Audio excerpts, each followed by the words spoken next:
Le stress et l'anxiété peuvent également être cause de fatigue chronique, par différents biais, les hormones, les nerfs ou un côté énergétique. Dans cette vidéo, je vais surtout te parler des hormones et en particulier du cortisol. À la fin de cette vidéo, tu pourras visionner une ancienne de mes vidéos où je t'explique l'astuce que j'utilise au quotidien pour justement mieux gérer les moments de stress et d'anxiété. Si tu souhaites commencer par la vidéo astuce, je te mets le lien juste au-dessus et tu pourras revenir ici après. Donc, le fameux cortisol. Pour bien comprendre en fait déjà ce qui génère le cortisol, une minute de stress ou d'émotions négatives comme de la colère par exemple peut faire produire au corps du cortisol pendant 1 heure. Donc un stress intense pendant quelques minutes, et bien tu as du cortisol pour toute la journée. Après il y a des techniques aussi pour réduire ça, mais c'est un autre sujet. Donc le cortisol, qu'est-ce que ça fait exactement dans le corps? Et bien pour comprendre ce que fait le cortisol dans le corps, il faut se replacer dans un contexte primitif. Il faut bien comprendre que notre corps tel qu'il est aujourd'hui, tel qu'il fonctionne aujourd'hui, il s'est développé à une époque où on vivait dans la nature et où on n'avait pas tout ce qu'on a maintenant autour de nous. On n'était pas dans des maisons, on ne vivait pas dans des villes, on n'avait pas le téléphone portable, on n'allait pas au supermarché, enfin voilà quoi, on vivait dans des forêts, dans des prairies, on vivait dans la nature et comme on pouvait.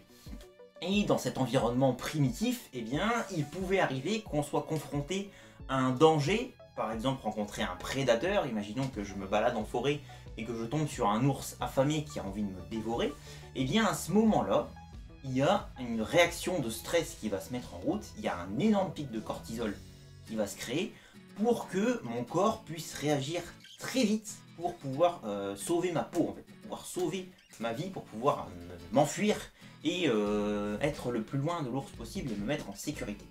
Ça, en fait, c'est un peu le but du cortisol à cette époque. Donc, je me replace dans ma situation, voilà, je rencontre un ours, direct. Le corps se met en stress, pic de cortisol. Donc le pic de cortisol, qu'est-ce que ça fait exactement? Eh bien, ça va configurer, entre guillemets, mon corps pour que toutes les ressources soient déportées là où c'est nécessaire à ce moment-là. C'est-à-dire déjà premièrement les muscles, parce que oui, pour courir, il faut que les muscles ils aient de l'énergie, ils aient de la ressource. Donc déjà les muscles. Ensuite, la partie subconsciente du cerveau, la partie arrière du cerveau, en fait la partie primitive et la partie cervelée, enfin voilà le cerveau reptilien. Le cerveau reptilien c'est vraiment notre cerveau le plus primitif.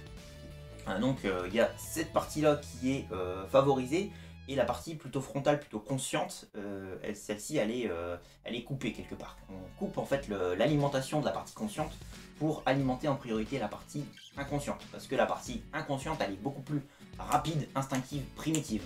Quand on a un ours qui arrive sur nous et qu'il veut nous manger, on n'a pas le temps de réfléchir en fait. Il faut agir maintenant. Donc il faut des réactions extrêmement rapides au niveau du cerveau. Et puis il faut que nos muscles ils puissent se mettre en action et puis qu'on ait une force voilà, décuplée en fait. Mais ce qui se passe c'est que, donc ça c'est pour le côté alimentation du cortisol, mais il y a tout un côté inhibition aussi, parce que quand on est en train de courir et de sauver notre peau pour pas se faire dévorer par un ours, on n'a pas besoin de certaines fonctions dans le corps. Par exemple, on n'a pas besoin de la partie consciente du cerveau, que j'ai expliqué juste avant. On n'a pas besoin non plus de digérer. Voilà, quand on a un sprint à faire pendant 10 minutes, la digestion peut s'arrêter parce que la digestion prend beaucoup d'énergie. Donc eh bien, le fait d'avoir beaucoup de cortisol dans le corps, ça fait que la digestion elle est coupée. Ensuite, le système immunitaire, on n'a pas besoin de se prémunir d'une infection quand on a un danger de mort imminent de se faire bouffer par un ours. Ensuite, tout ce qui va être réparation et nettoyage du corps aussi.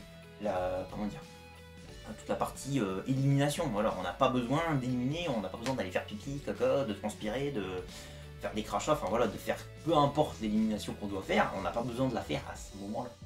Et en fait, quand on se replace voilà, dans un contexte primitif et une situation comme ça d'urgence, on comprend bien les effets du cortisol. Sauf que le problème, c'est qu'aujourd'hui, on n'a plus des situations où c'est extrêmement rare de se balader dans la nature et puis de se faire courser par un prédateur. Il y a tellement peu d'animaux maintenant dans la nature que, mis à part si vous allez vous balader dans des endroits, dans des environnements encore primitifs dans le monde, il y a peu de chances que cette situation arrive. Mais par contre, ce qui se passe maintenant, c'est qu'on a des situations potentiellement stressantes et anxiogènes en permanence. Par exemple au travail, avec un chef ou un patron, avec même dans notre foyer, nos enfants qui sont souvent malades, enfin il y a plein de choses, les factures à la fin du mois, la météo, voilà, s'il y a des inondations, enfin voilà, il y a plein de sources d'anxiété et de stress au quotidien. Et le problème, c'est que la plupart des moments où on est stressé, où on est anxieux, on se crée en fait nous-mêmes cette anxiété ou ce stress. C'est-à-dire que on va notamment soit repenser à un souvenir passé qui nous impacte encore aujourd'hui, soit dans la plupart des cas, imaginer un futur vers lequel on veut pas aller.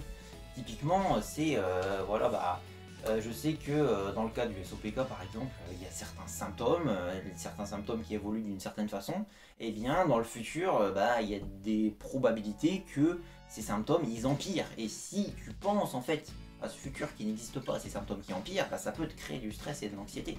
Donc en fait ton corps il va réagir à cette situation de stress justement en sécrétant du cortisol, sauf que t'as pas besoin de te sauver d'un prédateur qui est en train de te courir après, t'as juste en fait t'es juste projeté dans une situation future qui te stresse.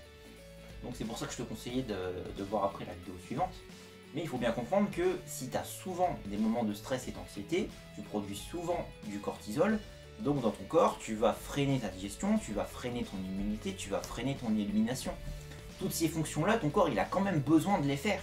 On a besoin de digérer en permanence, sinon si on a les intestins d'un seul coup qui se bloquent, c'est pas bon quoi, ça peut créer des occlusions, les selles qui peuvent sécher, etc. Donc le corps a besoin quand même d'aller contre ce cortisol, de se battre contre ce cortisol pour pouvoir fonctionner normalement. Tout ça, ça prend une énergie de fou. Si tu as suivi mes vidéos précédentes sur la fatigue chronique, tu sais que ce qui prend énormément d'énergie dans le corps, c'est la digestion. Imagine que déjà, de base, ta digestion, elle te prend beaucoup d'énergie, elle te fatigue. En plus, tu as du cortisol qui freine ta digestion, qui essaye de couper ta digestion parce que tu es dans une situation de stress et qu'il faut courir en fait. Une chose que j'ai oublié de préciser, c'est que pendant qu'on était en train de courir et de sauver notre peau, ce cortisol il était éliminé parce qu'on a eu une activité intense à ce moment-là. Chose que quand on est en train de stresser, quand on est en train de travailler au bureau par exemple et que on est en train de stresser parce que on a un truc à rendre et que on est court au niveau des délais et qu'on se dit punaise est-ce que je vais y arriver, machin et tout. On n'est pas en train de courir pour sauver notre peau là, on est à l'arrêt en fait au niveau physique. Donc on peut pas dépenser ces hormones. Donc voilà, c'était vraiment ce que je voulais te partager dans cette vidéo, c'est que le fait d'avoir souvent des moments de stress et d'anxiété, on produit beaucoup de cortisol, et que le fait de produire beaucoup de cortisol, ça inhibe des fonctions du corps qui sont pourtant indispensables au quotidien. Rien que la partie consciente du cerveau.